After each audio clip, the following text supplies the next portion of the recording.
That scathing report about serious misconduct by airport security screeners. Lawmakers holding hearings today focus on those findings that many agents are breaking the rules, compromising security. And ABC's Lisa Stark has the latest from Washington. Good morning, Lisa. Good morning, George. Well, we're talking about 10,000 cases of misconduct by screeners from 2010 to 2012 alone. Some of it's minor, others anything but. That's the number of cases documented by the TSA, according to the new report by the Government Accountability Office. This is the type of screener behavior that's driven some passengers to tears, pat-downs that feel almost like assaults. She came all the way up my arms and between my breasts. But to the TSA, this is screeners doing their job, protecting the public.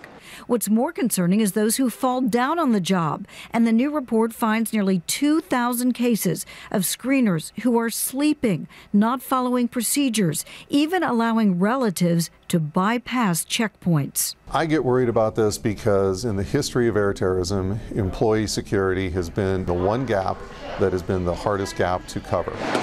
There's more. Cases of screeners stealing from passengers. We saw that firsthand in an undercover investigation by ABC's Brian Ross, who left iPads purposely at checkpoints.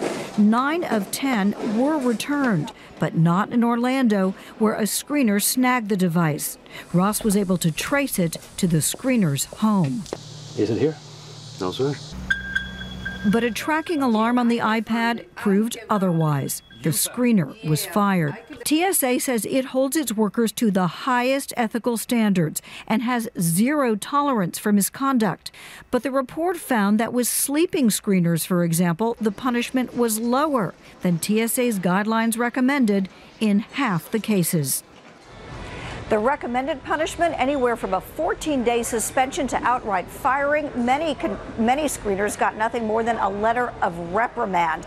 Now, we should point out there are 56,000 screeners at the nation's airports, many of them, most of them doing their job as expected. But Robin, the TSA continues to have a very persistent problem with those screeners who simply are not.